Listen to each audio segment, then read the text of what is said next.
Hello everyone, welcome back to my SP medicos channel. और आज के इस वीडियो में हम बात करेंगे पेन असेसमेंट और पेन के मैनेजमेंट के बारे में। अपने प्रीवियस वीडियो में हमने पेन के डेफिनेशन और पेन के टाइप्स को एक्सप्लेन किया है।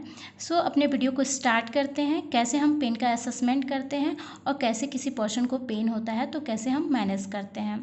सबसे पहले असेसमेंट को देखेंगे। सबसे पहले हम क्या करते हैं कि assess the characteristic of patient pain. Patient के पेन को कैसे हम उसके कैरेक्टरिस्टिक को एसेस करते हैं, तो इसका एक बहुत ही इजी मेथड होता है PQRST। अब हम एक एक करके इसको हम देखते हैं, जिसमें P का मतलब होता है प्रोवोकिंग या प्रेसिपिटेटिंग या फिर पैलिएटिव। प्रोवोकिंग मतलब कि वो कौन से ऐसे फैक्टर हैं जो पेन को इंक्रीज़ कर रहे हैं, और पैलिएटिव का मतलब होता है वो कौन से ऐसे फैक्टर हैं जो पेन को डिक्रीज़ कर रहे हैं। तो हम क्लाइंट से हम क्या पूछेंगे, what factor precipitate the discomfort, मतलब कि कौन से ऐसे फैक्टर हैं जो कि पेन को बढ़ावा दे रहे हैं।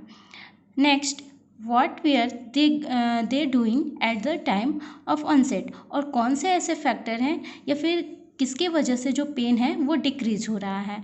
तो ऐसे हम क्या करेंगे, हम एसेस करेंगे पेन को। नेक्स्ट है क्यू का मतलब होता है क्वालिटी, मतलब कि हम पेशेंट से हम पूछेंगे कि पेन की क्वालिटी क्या है, मतलब जो भी पेन की वजह से जो क्लाइंट है वो डिस्कम्फर्ट फील कर रहा है, तो हम पेशेंट से पूछेंगे कि पेन की क्वालिटी क्या है, मतलब कि जो पेन है स्टैबिंग हो रहा है या बर्निंग सेंसेशन टाइप का पेन हो रहा है या फिर एकिंग पेन हो रहा है। नेक्स्ट हम बात करेंगे आर का मतलब होता है रीज़न या फिर रेडिएशन। रीज़न का मतलब होता है कि कौन से रीज़न में वो पेन हो रहा है, और रेडिएशन का मतलब हो रहा है कि वो पेन रेडिएट होकर कहाँ पे जा रहा है। तो इसमें हम क्या देखेंगे, वेयर इज़ द पेन, मतलब कि पेन कहाँ पे हो रहा है, कौन से रीज़न में हो रहा है। नेक्स्ट, डज इट रेडिएट, क्या वो पेन एक जगह से रेडिएट होकर दूसरी जगह जा रहा है, इस चीज़ को भी हम देखेंगे या फिर क्लाइंट से हम पूछेंगे। मतलब कि जो पेन है, अगर अपेंडिसाइटिस है या फिर कोई अदर डिजीज़ है तो वो पेन जैसे कार्डियक अरेस्ट है, तो उस टाइम क्या होता है, जो पेन होता है वो रेडिएट होकर हमारे नेक रीजन को भी अफेक्ट करता है। Next, is there pain anywhere else, क्या वो पेन एक जगह है या फिर एक जगह से दूसरी जगह जा रहा है रेडिएट होकर।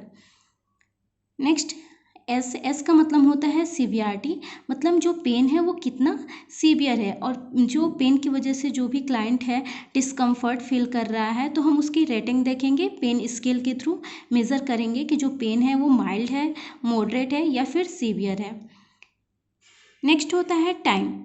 टी का मतलब होता है टाइम, और टाइम का मतलब क्या होता है कि जो भी पेन है वो कितने टाइम तक बॉडी में रह रहा है, कितने टाइम तक वो पेन उस पर्सन को या उस क्लाइंट को अफेक्ट कर रहा है, और वो जो पेन है वो कितना वर्स जा रहा है, कितना क्रॉनिक जा रहा है वो पेन, इस चीज़ को हम एसेस करेंगे with the help of PQRST। Next हम बात करेंगे पेन मेज़रमेंट टूल्स, मतलब कि पेन को मेज़रमेंट करने के लिए कौन कौन से ऐसे टूल्स हैं, जिसको कि टूल्स को तीन भागों में क्लासिफाइड किया गया है। एक होता है फ्लैक मेथड, एक होता है Wong Baker face pain scale, और थर्ड नंबर का जो होता है विजुअल एनालॉग स्केल, या जिसको कि हम न्यूमेरिक रेटिंग स्केल के नाम से भी जानते हैं। सबसे पहले हम फ्लैक मेथड के बारे में बात करेंगे, जो कि 2 मंथ से लेकर 18 साल तक के पर्सन को हम या क्लाइंट को हम एसेस करते हैं इस टूल्स के थ्रू, जिसमें हम सबसे पहले फुल फॉर्म के बारे में बात करेंगे। एफ का मतलब होता है फेस, एल का मतलब होता है लेग्स, ए का मतलब होता है एक्टिविटी, सी का मतलब होता है क्राई, और एक और सी है जिसका मतलब होता है कंसर्लेबिलिटी। कंसर्लेबिलिटी जो होता है, अब एक एक करके हम हर एक पॉइंट को देखेंगे। सबसे पहले हम फेस के बारे में बात करेंगे। जो इसकी टोटल नंबरिंग होती है फ्लैग स्केल की, वो टोटल होता है 10, और इसको 0, 1, 2 करके क्लासिफाइड किया गया है। मतलब कि अगर कोई पर्सन का जो भी फेस है, कोई एक्सप्रेशन नहीं है, स्माइली फेस है, तो हम उसको 0 नंबर देंगे, क्योंकि उसको किसी टाइप का पेन नहीं हो रहा है, इसलिए उसका जो फेस है उस पर किसी टाइप का पेन एक्सप्रेशन नहीं है, या फिर वो स्माइल कर रहा है, तो हम उसको 0 नंबर देंगे। नेक्स्ट है 1 नंबर हम कब देंगे, जब वो पेन की वजह से थोड़ा बहुत अपने मुंह को बना रहा है पेन की वजह से, या फिर किसी काम में उसको इंटरेस्ट नहीं आ रही है, तो हम उसको 1 मार्क्स देंगे। नेक्स्ट, अगर उसका फेस बहुत ज़्यादा बन रहा है पेन की वजह से, उसके जो जा हैं वो बहुत ज़्यादा लेफ़्ट राइट हो रहे हैं और पेन की वजह से वो बहुत ही डिस्कम्फर्ट फील कर रहा है, तो उसको हम 2 मार्क्स देंगे। नेक्स्ट बात करेंगे एल का मतलब होता है लेग्स। मतलब अगर वो रिलैक्स में है या फिर नॉर्मल पोजीशन में है, उसको किसी टाइप का पेन अराइज नहीं हो रहा है, तो हम उसको 0 मार्क्स देंगे। नेक्स्ट 1 हम कब देंगे, जब वो बहुत ही ज़्यादा बेचैन है, तो उसको हम, या फिर वो अपने पैर को बहुत तनाव फील कर रहा है, टेंस कर रहा है, तो हम उसको 1 मार्क्स देंगे। नेक्स्ट होता है 2 मार्क्स कब हम देते हैं, जब वो पेन की वजह से अपने पैर को बार बार अप एंड डाउन कर रहा है, तो हम उसको 2 नंबर देंगे। नेक्स्ट हम बात करेंगे ए का मतलब होता है एक्टिविटी। मतलब कि जो क्लाइंट है वो नॉर्मल पोजीशन में है, ईजिली रूप से अपने बॉडी को मूव कर ले रहा है, नॉर्मल उसकी एक्टिविटी है, तो हम उसको 0 मार्क्स देंगे। अगर वो जो पर्सन है वो एक बार बैकवर्ड शिफ्ट हो रहा है, एक बार आगे की तरफ शिफ्ट हो रहा है, उसकी एक्टिविटी जो है बहुत ही व्याकुल की तरह है, मतलब बहुत ही ज़्यादा परेशान दिखाई दे रहा है, तो हम उसको 1 मार्क्स देंगे। नेक्स्ट है आर्च रिजिड और जर्किंग। मतलब कि उसके बॉडी में जर्किंग मूवमेंट हो रही है, उसका बॉडी बहुत ही अकड़ गया है पेन की वजह से, वो आर्च हो गया है, मतलब घुमाव हो गया उसका बॉडी, तो हम उसको 2 नंबर देते हैं। नेक्स्ट है सी का मतलब होता है क्राई। अगर वो अवेक है, मतलब एक्टिव है, तो हम उसको 0 देते हैं, मतलब कि कुछ क्राइंग नहीं कर रहा है, पेन नहीं है तो कोई भी क्राइंग नहीं कर रहा है, तो हम उसको 0 देते हैं। उसके बाद नेक्स्ट 1 कब हम देते हैं, जब वो पेन की वजह से थोड़ा बहुत क्राइंग कर रहा है और बीच बीच में कंप्लेन कर रहा है पेन का, तो हम उसको 1 नंबर देते हैं। नेक्स्ट है सेकेंड मार्क्स कब देते हैं, जब बहुत ज़्यादा वो एक्सेसिव क्राइंग कर रहा है और बार बार अपने कंप्लेन को कर रहा है, पेन की वजह से वो करा रहा है, तो हम उसको 2 नंबर देंगे। नेक्स्ट है सी का मतलब होता है कंसलेबिलिटी। कंसलेबिलिटी का मतलब क्या होता है कि हम पेशेंट को कितना गुड फील करवा सकते हैं। अगर वो रिलैक्स्ड है तो हम उसको 1 मार्क्स देते 0 मार्क्स देते हैं। अगर हम उस पर्सन को, उस क्लाइंट को पेन हो रहा है, तो हम उसको टच करके या फिर हगिंग करके या उससे बात करके उसके पेन को हम कंट्रोल कर सकते हैं, मतलब उसको दिलासा दिला सकते हैं, जिसकी वजह से वो पेन से वो थोड़ा बहुत अच्छा फील करे। लेकिन अगर हम कितना भी उससे बात कर रहे हैं, हगिंग कर रहे हैं, टच कर रहे हैं, उसके बाद भी हम उसको दिलासा नहीं करा पा रहे हैं, मीन्स कि वो फिर भी पेन से डिस्कम्फर्ट फील कर रहा है, तब हम उसको 2 नंबर देते हैं। तो ये था फ्लैग असेसमेंट, और टोटल इसका जो मार्क्स होता है वो 10 होता है। नेक्स्ट जो टूल्स मेज़रमेंट था वो था Wong Baker faces pain rating scale. मतलब कि अगर उसका स्माइली फेस है बिल्कुल, तो उसको किसी टाइप का पेन नहीं है, थोड़ा बहुत उसको पेन हो रहा है तो हम 2 नंबर देते हैं, उससे ज़्यादा थोड़ा उसका पेन हो रहा है तो उसको 4 नंबर देते हैं, रेटिंग देते हैं जो भी स्केल पे होता है। नेक्स्ट वो थोड़ा और भी ज़्यादा हर्ट्स फील कर रहा है तो 6 रेटिंग देते हैं। अगर बहुत ज़्यादा मतलब हर्ट्स फील कर रहा है तो हम 8 देते हैं, और पेन की वजह से वो बहुत ही क्राइंग करने लग रहा है तो हम उसको 10 देते हैं।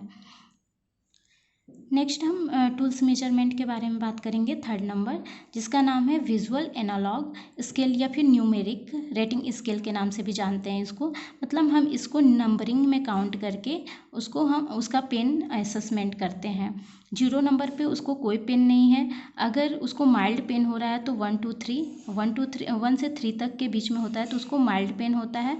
4 से 6 तक का उसका मेज़रमेंट करते हैं, 4 से 6 के बीच में होता है तो उसको मॉडरेट पेन हम कहते हैं। अगर 7 to 10 तक होता है तो ये मतलब कि सीवियर पेन को ये दर्शाता है। नेक्स्ट ऑन हम बात करेंगे मैनेजमेंट ऑफ पेन, जिसमें सबसे पहले हम नॉन फार्माकोलॉजिकल पेन रिलीफ के बारे में बात करेंगे, जिसमें कि हम विदाउट मेडिसिन हम कैसे पेन से रिलीफ दिला सकते हैं किसी क्लाइंट को। जिसमें फर्स्ट है रिलैक्सेशन, मतलब कि उस पर्सन को हम मेंटली और फिजिकली रूप से रिलैक्स प्रोवाइड करेंगे, जैसे कि वो पर्सन किसी स्ट्रेस में ना हो या फिर टेंशन में ना हो, जिसकी वजह से उनका पेन रिलीफ हो सकता है। नेक्स्ट डिस्ट्रैक्शन, डिस्ट्रैक्शन का मतलब क्या होता है, उनके माइंड को डिस्ट्रैक्ट करना, मीन्स कि उस पर्सन उस क्लाइंट को हम किसी ऐसे चीज़ पे फोकस कराएंगे जिससे कि वो पेन से रिलीफ पा सके, जैसे कि किसी ऑब्जेक्ट को काउंट करने के लिए हम कहेंगे, इंटरेस्टिंग बुक या मैगजीन पढ़ने के लिए कहेंगे, टेलीविज़न वॉच करने के लिए कहेंगे, या फिर म्यूजिक सुनने के लिए हम एडवाइस करेंगे, ताकि उनका पूरा फोकस इन सब चीज़ों पे हो और वो पेन से रिलीफ पा सके। नेक्स्ट हम बात करेंगे गाइडेड इमेजरी, मतलब कि हम उनके दिमाग में उनको ऐसा इमेज या पिक्चर इमेजिन करने के लिए कहेंगे, जो भी पिक्चर है या इमेज है या कोई साउंड है, स्मेल है, तो उन सब चीज़ को इमेजिन करने के लिए कहेंगे, ताकि उनका पूरा माइंड कंसंट्रेट हो उस पिक्चर और इमेज पे, और उनका जो भी क्रॉनिक पेन है वो कम हो जाएगा। इसकी वजह से जो क्लाइंट होता है उनके जो भी पेन सेंसेशन होते हैं वो चेंज हो जाते हैं, मतलब कि उनका पेन जो होता है वो डिक्रीज़ हो जाता है। नेक्स्ट हम बात करेंगे एक्यूपंक्चर। एक्यूपंक्चर एक ऐसा प्रोसीजर होता है जिसमें कि जो भी पर्सन होता है उसके बॉडी में एक बहुत ही फाइन नीडल को इंसर्ट किया जाता है।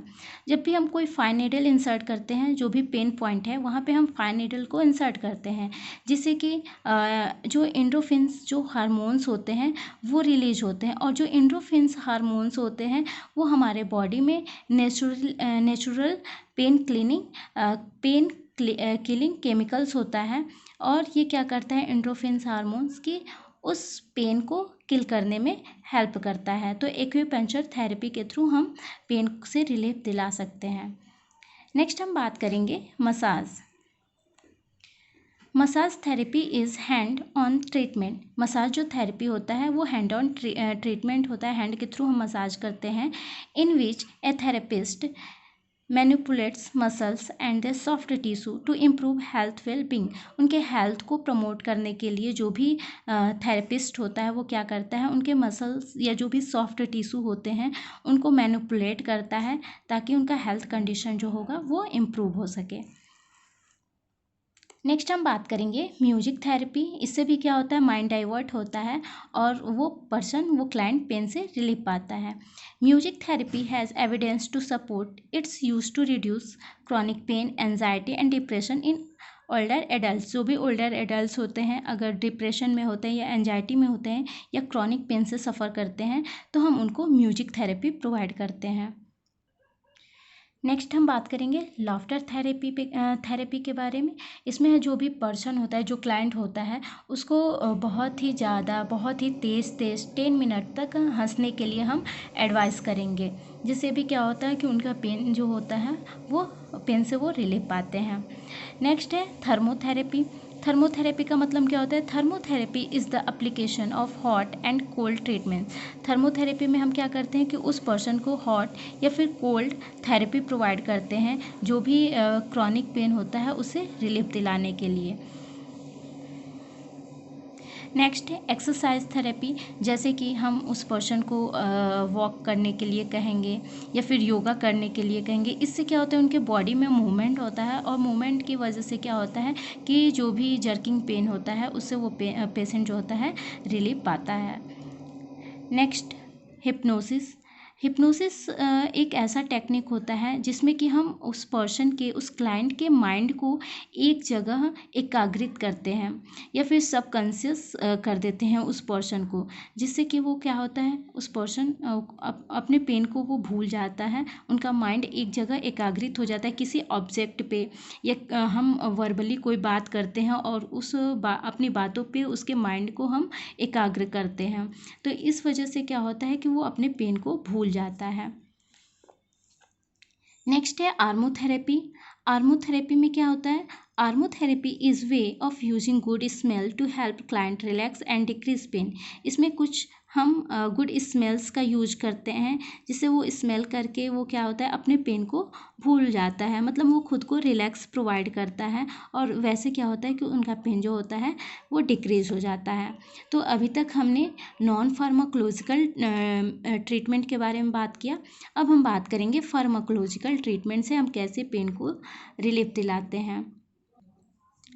फार्माकोलॉजिकल मैनेजमेंट में हम एनाल्जेसिक मेडिकेशन का यूज करेंगे, जो कि एनाल्जेसिक जो मेडिसिन होता है ये पेन से रिलीफ दिलाता है, जैसे कि नॉन एपॉइड एनाल्जेसिक का यूज करेंगे या फिर एपॉइड एनाल्जेसिक मेडिसिन का यूज कर सकते हैं, या फिर कार्टिकोस्टेरॉइड एनसेड्स ड्रग्स का भी हम यूज कर सकते हैं। एपिड्यूरल एनाल्जेसिया का भी यूज कर सकते हैं, या फिर हम लोकल एनेस्थेसिया। लोकल एनेस्थेसिया का मतलब क्या होता है कि जिस पार्ट में पेन हो रहा है वहाँ के सेंसेशन को लॉस कर देते हैं, लोकली रीजन में सेंसेशन को लॉस करते हैं, जिससे वो पेन से रिलीफ पा सकता है। So my topic is and and I hope कि ये टॉपिक आपको क्लियर से समझ में आया होगा। अगर आपको ये टॉपिक अच्छे से समझ में आया होगा तो हमारे कमेंट सेक्शन में जाएं और एक प्यारा सा कमेंट ज़रूर करें। Thank you friends.